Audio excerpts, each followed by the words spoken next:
where learning inspires growth, where innovation meets purpose, and communities thrive together. A place where talents shine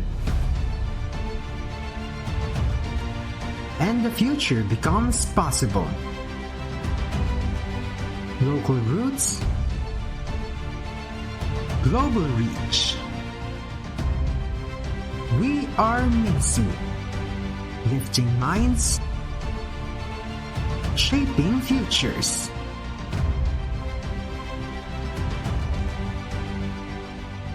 Be part of our journey.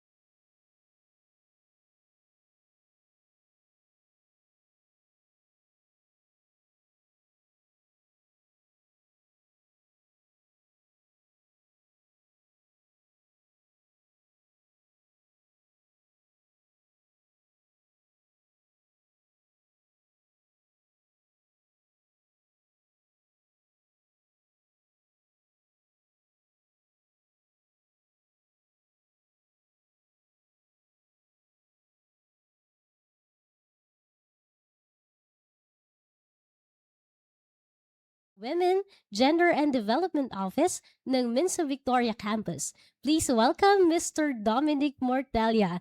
Happy Pride, Sir Doms! Good morning and happy Pride, Busy Car. And good morning sa ating mga fellow Minsuans and sa lahat ng mga ating mga viewers today. And also, I would like to take this opportunity to thank you and the rest of the team for inviting me here today to represent my fellow members of the LGBTQIA plus community. Ayan, thank you so much, Sir Doms, for sa pagtanggap sa aming invitation to be part of our episode today and our simulan. Pwede bang batiin muna natin yung mga kasama natin sa live for today? Please do, Missy Car. So, ating batiin yung mga kasama natin sa live. So, kasama po na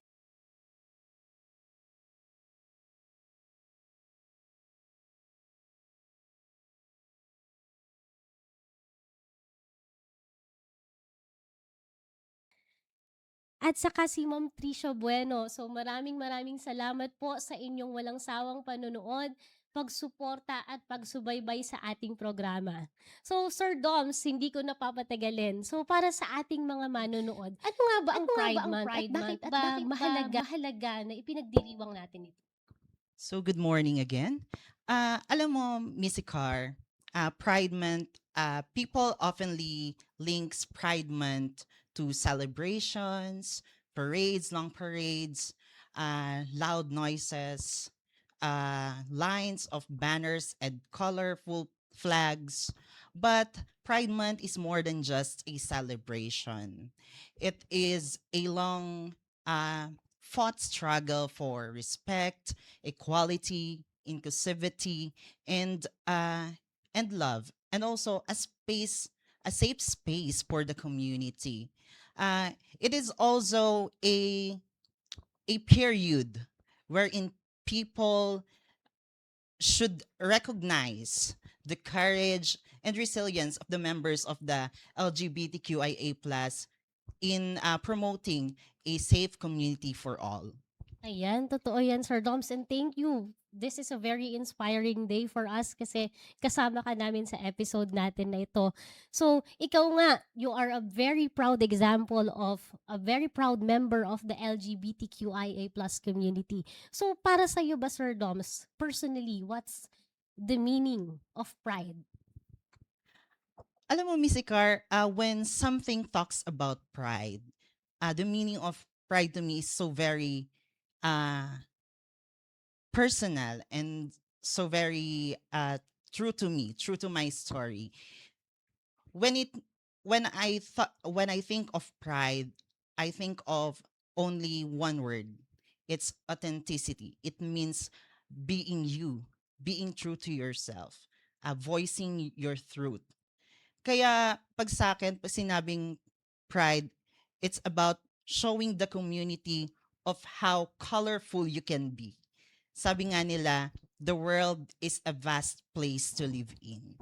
So your only option as an individual is to live a legacy wherein you show love, you feel you you th- you taught people how to value themselves and show the color of your true self. Yan, napaka-inspiring and napakagandang statement nun. Pride is about being you, about authenticity and showing who you are and how colorful you can be. So sa atin naman bilang isang educational institution sa Minsu, so bakit ba mahalaga na dito sa campus, sa ating university, napapag-usapan natin yung diversity at saka yung inclusion? You know what, Missy Carr? In an institution like Minsu, and not just Minsu, in all the government offices of the Philippines and the whole world, it is important that we should always think of diversity, of celebrating diversity. It's about celebrating the differences of people working in an institution. Kasi when we value diversity, when we include people in honest talks and formulation of different policies, we make a safe space for everyone, and we make an environment that is loved by people. Ayan, totoo yan, Sir Doms. And ngayon nga, for our celebration of the Pride Month, it's not just a simple celebration. We are celebrating, we are promoting yung pagpo-provide din natin ng isang safe space for everyone. 'Di ba? So, para sa'yo, Sir Dom, since we are talking about diversity and inclusion, ano po yung maiiwan mong mensahe para dun sa mga estudyante and sa mga empleyado na possibly or probably nahihirapan pa rin na tanggapin ang kanilang sarili? Alam mo, Missy Carr, kanina when I browsed the internet, I randomly saw this quote. It is from an unknown person. But it is so, you know what? It is so heartwarming. The message is in there. It is live your truth and show your color and spread love and feel valued. Kaya sa mga nakikinig at sa mga tao who belongs to the queer community or the one we refer to as the closeted one, isa lang po ang masasabi ko sa inyo. It is be yourself. Show the world, sabi ko nga kanina, show the world what you can do. Kasi in our world, in reality, the world is based on merit. So know your purpose and live with a grateful heart. Ayan, so thank you so much, Sir Doms. And after all, totoo yan. It's not about your gender identity or your sexual orientation. It's about what you do, di ba? It's about what you do to positively impact or contribute to our society. And tunay nga talaga na ang Pride Month, hindi lang siya pagdiriwang ng identity, kundi pagdiriwang din ng pagsusulong natin ng paggalang, pagkakapantay-pantay at malasakit para sa lahat, kahit sino pa yan, regardless of gender identity and sexual orientation. So sa ating mga viewers, sa ating pong pagbabalik, marami pa po tayong pag-uusapan dahil pag-uusapan din natin ang isang napakahalagang usapin na may kaugnayan sa kalusugan at kapakanan ng ating komunidad. Diyan lamang po kayo at magbabalik ang Minsu TV Campus Connect. Welcome to Mindoro State University, where dreams take root and futures rise. A university of the people, grounded in culture and driven by excellence. From its humble beginnings, Minsu grew into a full-fledged university on March 16, 2021, through Republic Act 10596, as amended by Republic Act 11006. Guided by its vision, mission, and core values, Minsu fulfills its mandate in instruction, research, extension, and production, fueling inclusive development across Mindoro and beyond. Mindoro State University takes pride in its three campuses. The main campus in Victoria, home to agriculture, Bungabong Campus, advancing fisheries, and Calapan City Campus, pioneering technology and innovation. Education lies at the heart of MINSU. With 20 undergraduate and 6 postgraduate programs, the university equips learners with the competencies needed for a global future. Supported by dedicated faculty and modernized facilities, MINSU consistently produces board exam top-notchers and high-performing graduates, while maintaining its standing as one of the country's top-performing schools across various academic programs. MINSU is a hub of discovery and community engagement. Its research centers and extension programs drive solutions in sustainable agriculture, climate-resilient technologies, aquaculture, social innovation, and environmental stewardship. From laboratories to communities, MINSU delivers impact, strengthened by partnerships with national government agencies, local government units, non-government organizations, higher education institutions, and international networks. At MINSU, we don't just educate minds, we transform lives. A dynamic student community thrives in organizations, leadership programs, skills development, and inclusive support services. Talents shine in culture and sports, and students grow into leaders of purpose. Complementing this holistic growth, the university provides specialized, industry-aligned facilities. From advanced laboratories and simulation rooms to training hubs and modern workshops, students gain hands-on experience, master industry-relevant skills, and operate cutting-edge tools and technologies, fully preparing them for the professional world. MINSU continues to upgrade its academic and digital infrastructure. With enhanced connectivity, modernized laboratories, and strengthened digital platforms, the university ensures accessible, future-ready, and student-centered education for every MINSUan. MINSU remains deeply rooted in the communities it serves. Through livelihood and capacity-building programs, the university uplifts families. It also honors the Mangyan heritage, promoting cultural integration and inclusive, sustainable development. From being the first state university in Mindoro to gaining national and international recognition, MINSU brings Mindoro to the global stage through partnerships, exchange programs, and cross-border research initiatives.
This is Mindoro State University.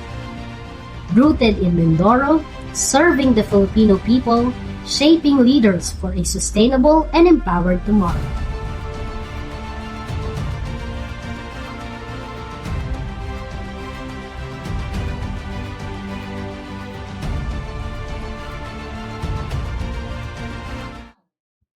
At nagbabalik po ang Winsu TV Campus Connect. At bago po natin ipagpatuloy ang ating programa, ay nais muna nating batiin ang Calapan City Campus for successfully celebrating their 65th founding anniversary and also their grand alumni homecoming last June 20, 2026 na talaga namang dinayo ng ating mga alumni from all over the Philippines and from other parts of the world.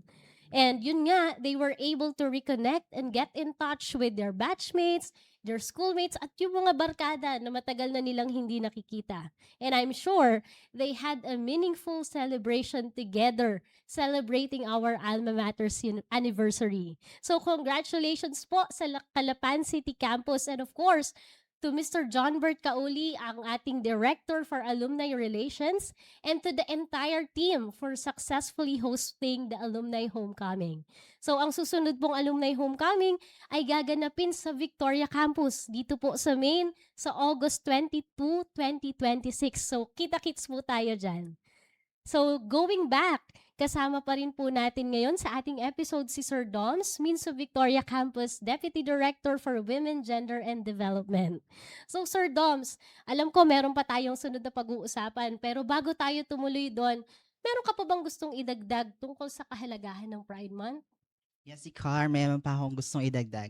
Gaya nga ng napag-usapan natin kanina, ang Pride Month ay hindi lamang tungkol sa visibility and inclusion. Bahagi rin nito ang pagsusulong ng health, safety, and overall well-being ng bawat miyembro ng ating community.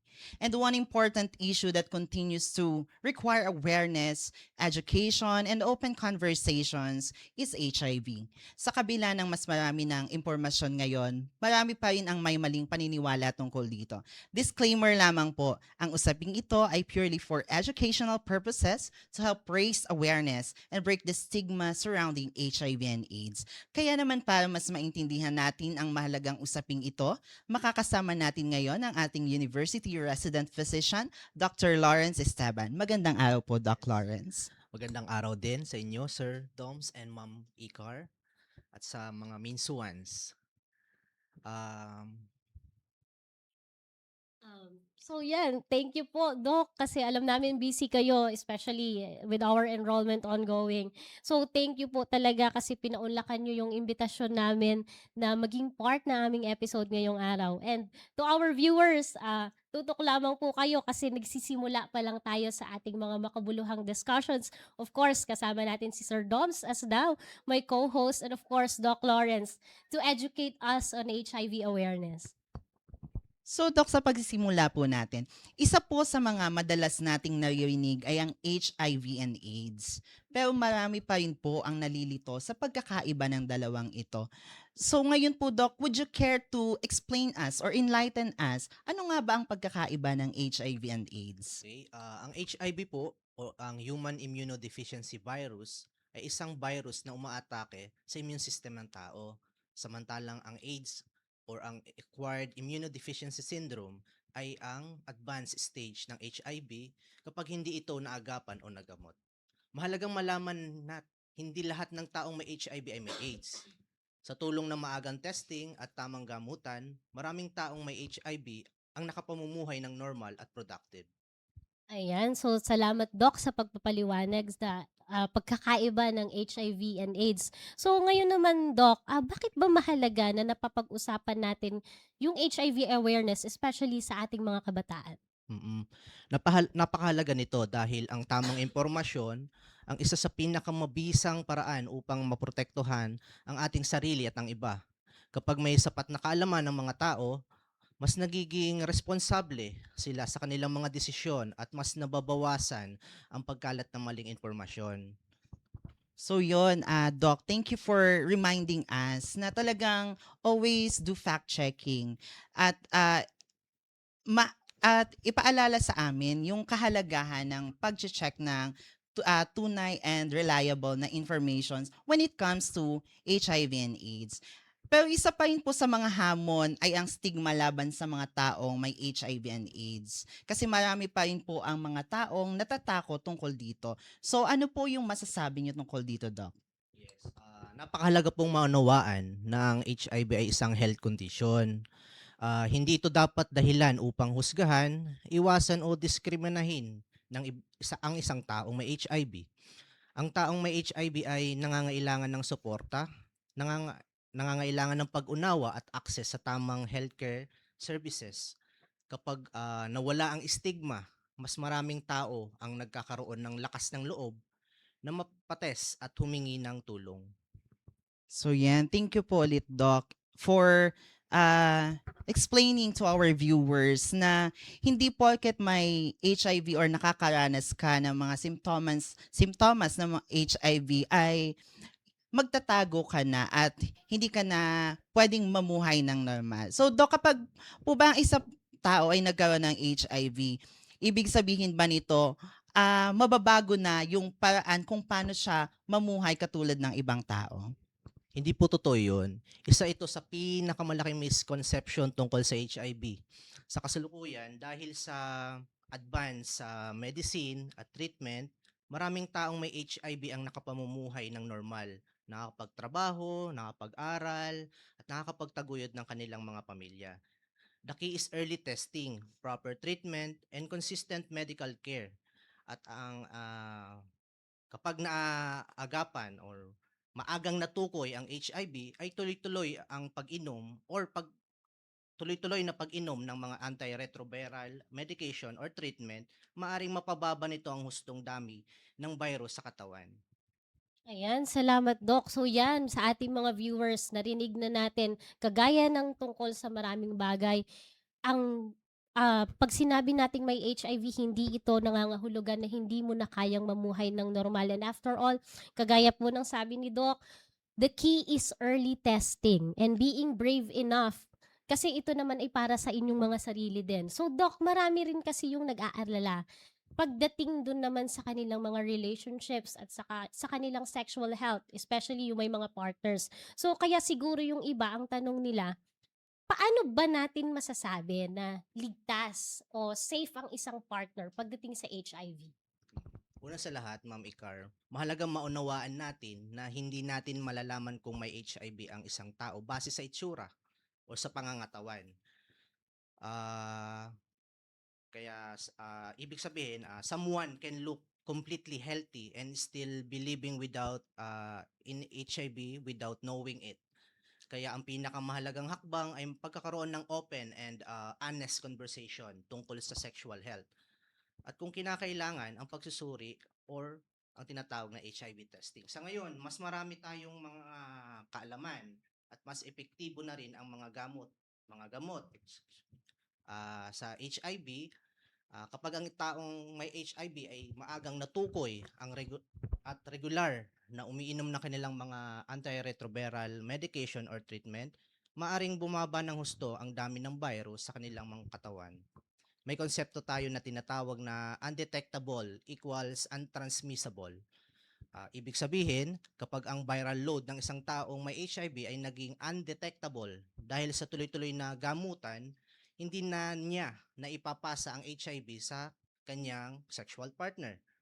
Ito ay isa sa mga pinakamahalagang mensahe sa HIV awareness. Ngayon, dahil ipinapakita nito na ang HIV ay hindi na katulad ng dating pagtingin ng marami. With proper treatment and support, people living with HIV can live healthy and productive lives. Kaya sa halip na manghula kung safe ang isang tao o hindi, mas mahalagang magtiwala sa tamang impormasyon, magpa-test kung kinakailangan, at magkaroon ng responsableng pag-uusap tungkol sa sexual health. Ayan, so yan sa ating mga viewers. Ang key dito sa HIV awareness is honest conversations with your partner. And ayan, salamat po sa paglilinaw, Doc, na ito palang HIV or AIDS ay hindi naman siya forever na nakakahawa. Kasi kapag tuloy-tuloy po ang gamutan, maagang naagapan, at yun nga po, yung sinabi niya na undetectable equals untransmittable. So, pagka napababa yung mga virus sa katawan, hindi na siya mai-transmit sa ibang tao. So, nabanggit nyo na rin, Doc, na napakahalaga nung pagpapatest. Pero ano ba exactly? Ano ba yung mga test na isinasagawa po para dito? Magandang tanong yan, Ma'am Icar. Kapag pinag-usapan natin ng HIV testing, ang pinakang karaniwang ginagawa ay ang HIV screening test. Ibig sabihin, kinukuhanan ang pasyente ng dugo upang malaman kung may indikasyon ito ng HIV infection. Sa ngayon, mayroon ng iba't ibang paraan ng testing. May mga test na gumagamit ng blood sample at mayroon ding mga rapid test na kung saan mabilis lumalabas ang resulta. Mahalagang malaman ng ating mga manonood na ang HIV ay confidential at ginagawa ng may paggalang sa privacy ng bawat pasyente. At kung sakaling maging reactive ang initial screening, mayroon tayong confirmatory test upang masiguro kung tama ba ang resulta bago magbigay ng isang diagnosis. Kaya kung gustong bigyang diin, na hindi dapat katakutan ang HIV testing. In fact, it is a responsible step towards protecting health and health of others. The earlier we know our status, the earlier we can access the appropriate care and treatment and support if needed. So ayan Doc, mahalaga nga na sa pagkakataong ito na ang may mga taong nakakaranas ng HIV or mga taong may mga simptomas ng HIV or AIDS ay mahalagang paalalahanan sila na huwag tayong matakot. Do not be afraid of testing and instead have the courage to take the test before kasi the more we protect ourselves, the more we protect others. Pero marami pa rin po kasi Doc ang natatakot magpa-test kasi baka malaman nila yung resulta ng test. And paano nga ba pinoprotektahan ang privacy ng ng pagpapatest, Doc? Okay. Nais kong ipaalam sa lahat na mahigit pong pinoprotektahan ang privacy at confidentiality ng mga pagsusuri para sa HIV. May mga umiiral na batas at protocol na nagsisiguro na ang resulta ay ng test ay mananatiling pribado at ibinabahagi lamang sa mismong taong nagpa-test. Bago rin isagawa ang test, may tinatawag din tayong pre-counseling kung saan ipinapaliwanag ang proseso at kahalagahan ng testing. Then after that, pagkatapos, may tinatawag din tayong mga post-test counseling upang matulungan silang maunawaan kung ano yung resulta at kung ano ang mga susunod na hakbang. Hindi po dapat maging hadlang ang takot na mahusgahan o malaman ng ibang tao ang inyong resulta. Ang mga healthcare workers ay may tungkuling pangalagaan ang mga impormasyon at tiyaking ligtas at comfortable kayo sa buong proseso. Ang pinakamalagang tandaan dito ay ang pagsusuri ay isang responsableng hakbang. It is an act of self-care, not something to be ashamed of. The more we normalize testing, the more we can help prevent HIV and ensure that those who need care receive it as soon as possible. Ayan, thank you so much, Doc, sa inyong napakalalim at on-point na discussion. And siguro it's about time then that we promote na instead of fearing it, yung pagpapatest, we should probably change our mindset about it, that getting tested is actually an act of self-care and actually the responsible move. Kasi kapag nagpa-test ka, you are not only protecting yourself, but also protecting others. So sa ating pong pagbabalik, ay mas palalawakin pa natin ang ating usapan tungkol sa safe sex. Diyan lamang po kayo at magbabalik kami.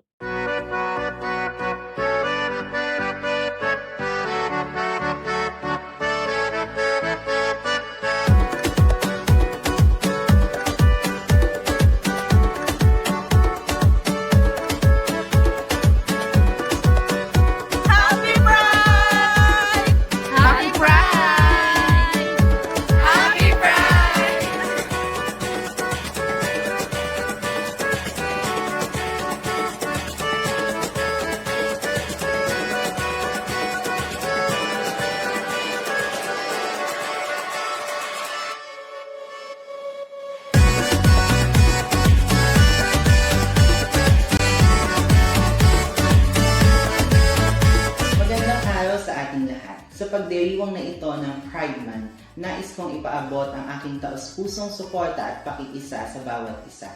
Naway ang Minsu Victoria Campus ay manatiling isang tahanan na may malasakit, pagmamahal at pagtanggap sa bawat isa. Happy Pride Month, everyone.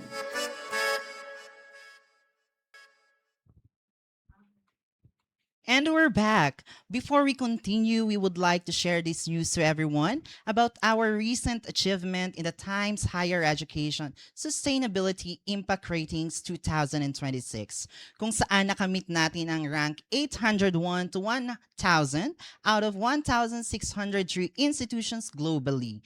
A great leap from our ranking last year na 1,001 to 1,500.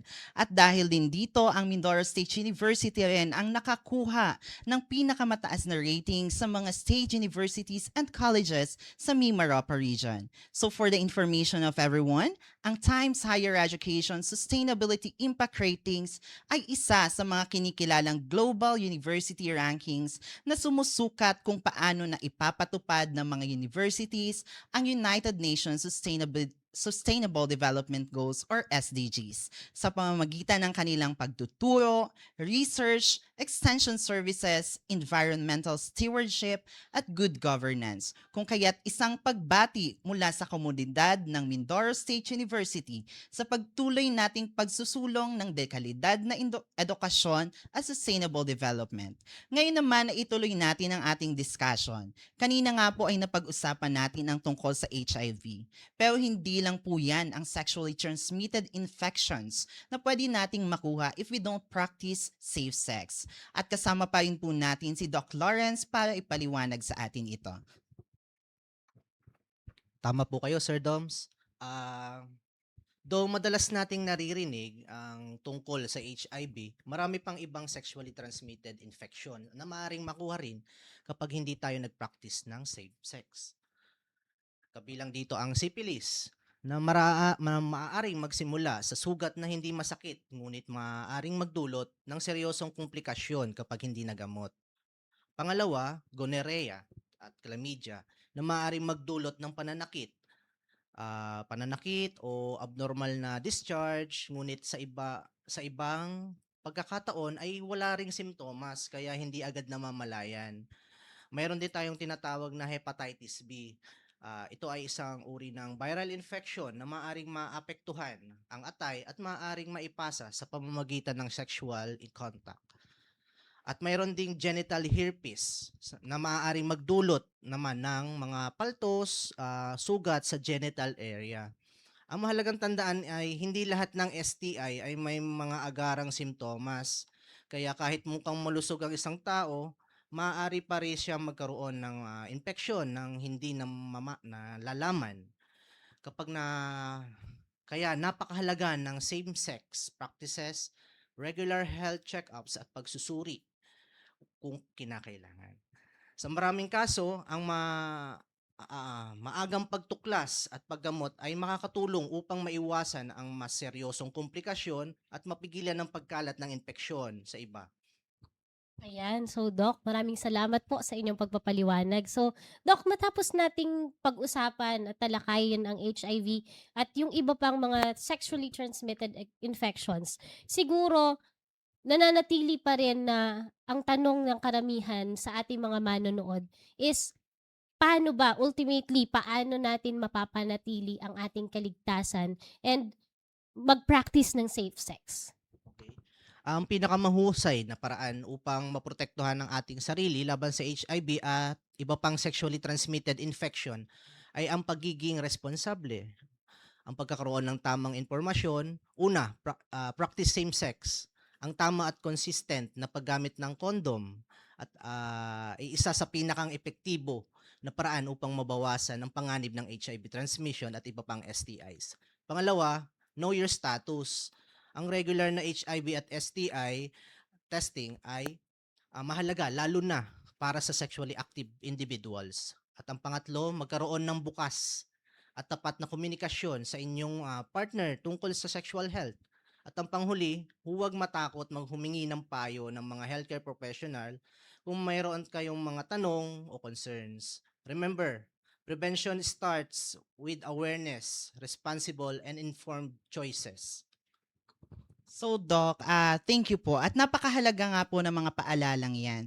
Bago po tayo magtapos, ano po ang pinakamahalagang mensahe na nais ninyong iwanan sa ating mga estudyante, empleyado at mga manonood tungkol sa HIV awareness, sexual health at responsible decision making? Yes, knowledge is protection.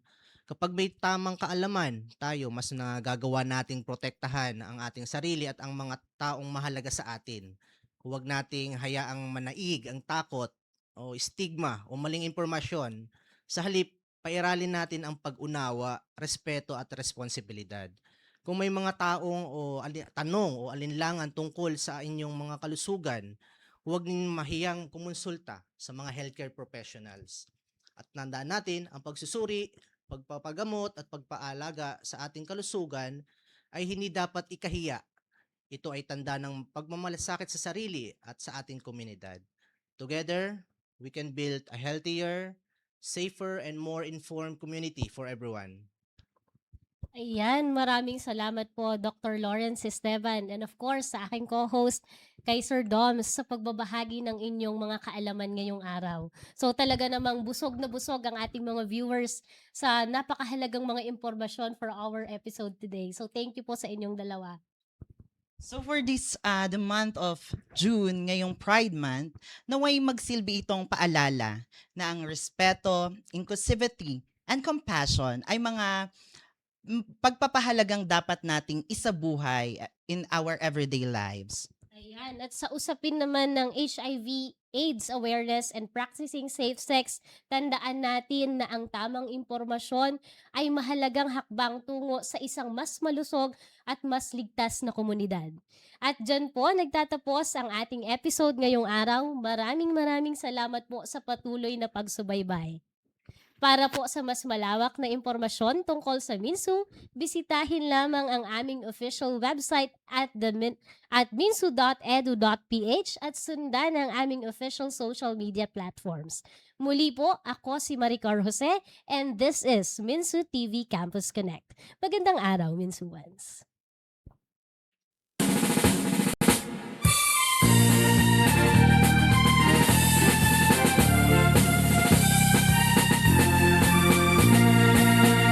Raise your voice throughout the land. We have been soon forever. Bring the truth and wisdom forth. For unyielding spirit soar. A humble few to till the land. Wishing all the world could share. It's our goal to shape and teach, every willing arms to reach. We have planted all the seeds, and the yield are all our dreams. Reaching with our might, even through the night, we have been in our hearts. Let us sing our blessed hymn, making Minsu our true home. Throughout the world, our feet would tread, but our hearts would say instead, we have planted all the seeds, and the yield are all our dreams. Reaching with our might, even through the night, we have been